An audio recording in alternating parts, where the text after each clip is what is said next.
তো আসসালামু আলাইকুম গাইস, সকলে কেমন আছেন? আশা করি ভালো আছেন। আলহামদুলিল্লাহ আমি ভালো আছি। তো আমরা যাচ্ছি এখন আমাদের সেই ঐতিহ্যবাহী ভাইচর আলগাচর দেখার জন্য। আর আমাদের আলগাচর কিন্তু অনেক ইতিহাস রয়েছে। তো আজকে যাব আমরা ক্ষীরাবাঙ্গি ক্ষেত দেখার জন্য। আর এখানে দেখলাম যে অনেকে মাছ ধরতেছে রাস্তার পাশেই। আমাদের আলগাচর কিন্তু আপনারা যে কোনো প্রান্তে যেতে পারবেন এই গাড়ির মাধ্যমে। বাইক নিয়ে আসেন, যে কোনো গাড়ি নিয়ে আসেন, কোনো ব্যাপার না, আসতে পারবেন। এই হলো বাঙ্গি ক্ষেত। আলহামদুলিল্লাহ বাঙ্গিও খুব ভালো ধরেছে। আর আমাদের চর কিন্তু অনেক কষ্টে আমরা এই চর রাখছি, অনেক রক্তের বিনিময়ে, কারণ এই চর নিয়ে আমাদের অনেক মারামারি হয়েছে। আর ব্রাহ্মণবাড়িয়া মানেই তো জানেন ব্যান্ড আর মারামারি, চর নিয়ে মারামারি। তো আমরাও একসময় ছিলাম ওইরকমই। তো আলহামদুলিল্লাহ এখন আর ওইরকম কিছু নাই, সবাই শান্তিতে আছে, ভালো আছে। এই হলো গিয়ে কুমড়া। আলহামদুলিল্লাহ আর অল্প কিছু দিনের মধ্যেই কুমড়া বিক্রি শুরু হয়ে যাবে। আসলে কুমড়া অনেক খুব ভালো কুমড়া হয়েছে চরের মধ্যে, খুব সুন্দর। আর যেদিকে চোখ ঘুরাবেন সেদিকে দেখতে পারবেন যে পুরো চরই সবুজে ঘেরা। আর আমাদের চরটা অত্যন্ত সুন্দর।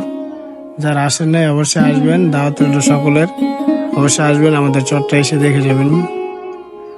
এই গিয়ে কুমড়া। আর কুমড়া বাম্পার ফলন, কুমড়া অনেক ভালো হয়েছে এবছর। ইনশাল্লাহ কৃষক ভাইরা আশাবাদী যে ভালো দাম পাবে।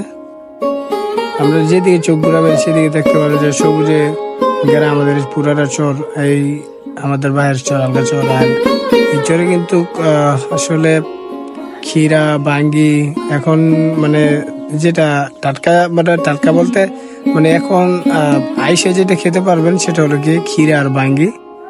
আসলে এই দুইটা এখন আছে বর্তমানে। আর কুমড়া তো আর এসে খেতে পারবেন না, কুমড়া নিয়ে বাসায় নিয়ে তারপরে খেতে হবে। তো আসলে এখন আইসে খেতে পারবেন একমাত্র ক্ষীরা আর বাঙ্গি। আর এই হলো গিয়ে কুমড়া ক্ষেত, বিশাল বড় এরিয়া জুড়ে আমাদের এই কুমড়া ক্ষেত। আর আসলে আমাদের এই চরে, আমাদের ভাইয়ের চরে অনেক কৃতি সন্তান যারা এখন বাংলাদেশে ভালো ভালো পর্যায়ে, ভালো ভালো জায়গায় চাকরিতে বহাল আছে, তাদেরও কিন্তু অনেক স্মৃতি রয়েছে আমাদের এই ভাইয়ের চরে। কারণ তারা ছোটবেলা অনেক আসছে আমাদের এই চরের মাধ্যমে অনেক ক্ষীরা ক্ষেত। কারণ আমাদের চরে কিন্তু আগে অধিক পরিমাণ ক্ষীরা বাঙ্গি ক্ষেত করা হতো, এখন আর ওই রকম ভাবে করা হয় না। এইগুলোকে আমাদের চরের রাস্তা, বাইক নিয়ে আসেন, যে কোনো গাড়ি নিয়ে আসতে পারবেন। চরের এই প্রান্ত থেকে ওই প্রান্ত পর্যন্ত আপনারা বাইক নিয়ে যেতে পারবেন, কোনো সমস্যা নেই। তো এখন আর আগের মতো ওইরকম ক্ষীরা বাঙ্গি চাষ করা হয় না, ক্ষীরা বাঙ্গি খুব অল্প সংখ্যক। কারণ ক্ষীরা বাঙ্গি এগুলোর মধ্যে পরিশ্রম, মানে অতিরিক্ত পরিশ্রম, যেটা মিষ্টি কুমড়ার ক্ষেত্রে এত পরিশ্রম করা লাগে না আর কি। ওই কারণে ক্ষীরা বাঙ্গি এতটা করা হয় না, খুব অল্প সংখ্যক করা হয় আর কি।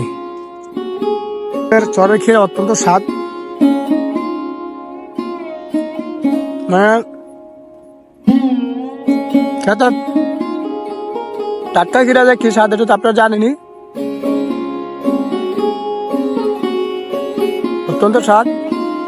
সবাইকে দাওয়াত রইল, অবশ্যই আসবেন।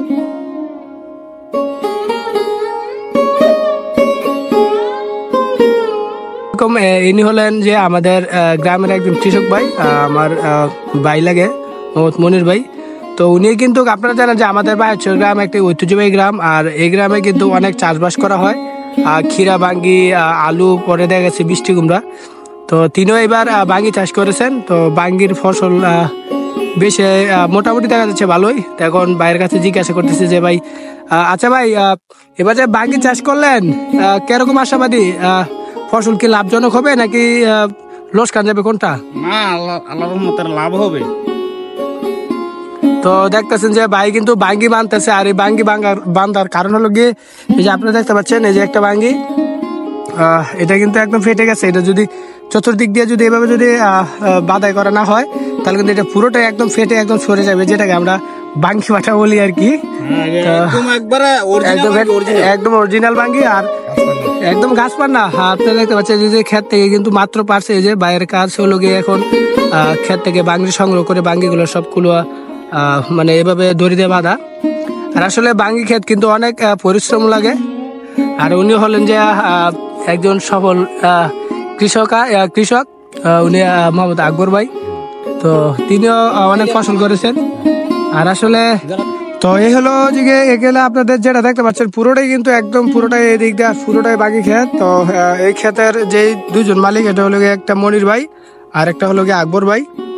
তো তারাই পুরোটাই বাকি ক্ষেত করেছে এদিক দিয়ে। আর চতুর্দিকে যেটা দেখতে পাচ্ছেন যে দু চোখ যেদিকে যায় আমাদের এই চর কিন্তু বিশাল বড়। আর আমাদের এই বাহের চরের যেই কুমড়া টনকে টন মানে কয়েক কোটি টাকা বিক্রি হয় প্রতি বছর আমাদের এই চরের মিষ্টি কুমড়া আপনারা জানেন।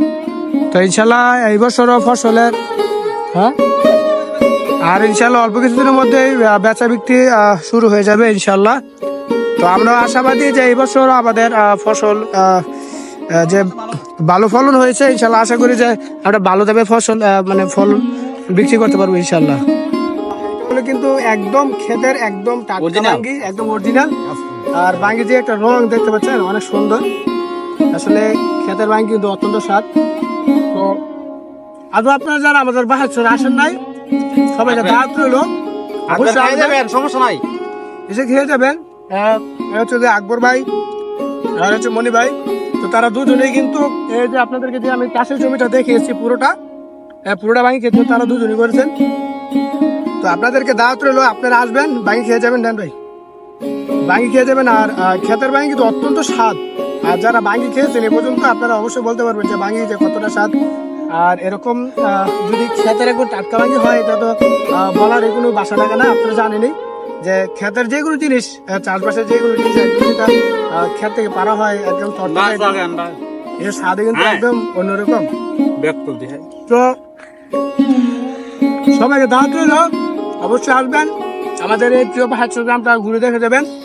আর আমাদের বাহারচর গ্রামে আপনারা বাইকের থেকে শুরু করে আপনারা যে কোনো গাড়ির মাধ্যমে একদম আমাদের চরে আসতে পারবেন।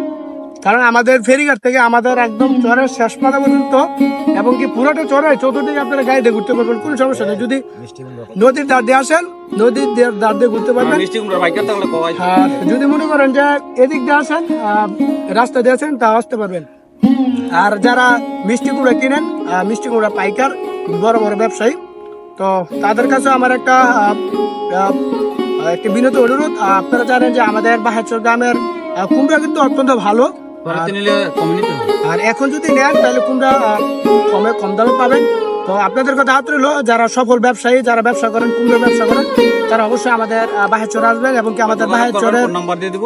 অবশ্যই আমাদের বাহারচর কৃষক ভাইদের সাথে সাক্ষাৎ করবেন, দেখা সাক্ষাৎ করবেন। আপনারা তাদের সাথে কথা বলে ক্ষেতের যে দাম দর ওইটা দাম দর নির্ধারিত করে আপনারা কুমড়ো কিনে নিয়ে যাবেন। আশা করি আপনারা নিরাশ হবেন না, কারণ আমাদের গ্রামের কৃষি ভাই অত্যন্ত ভালো।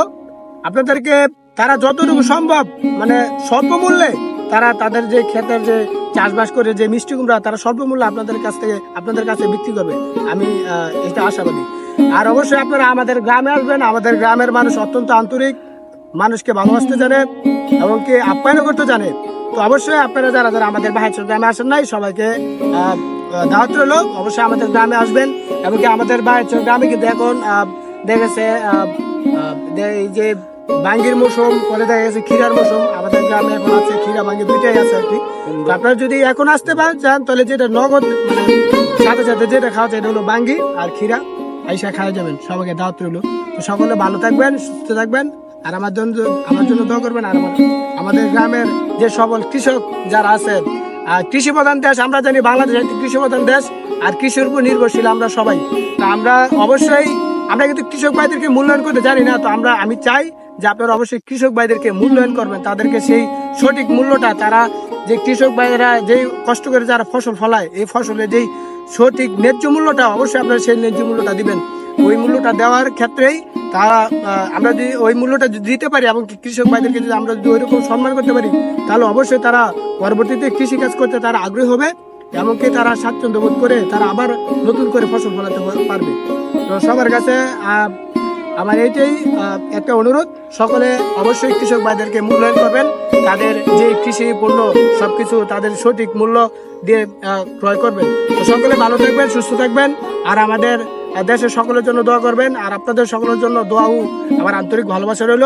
সকলে ভালো থাকবেন।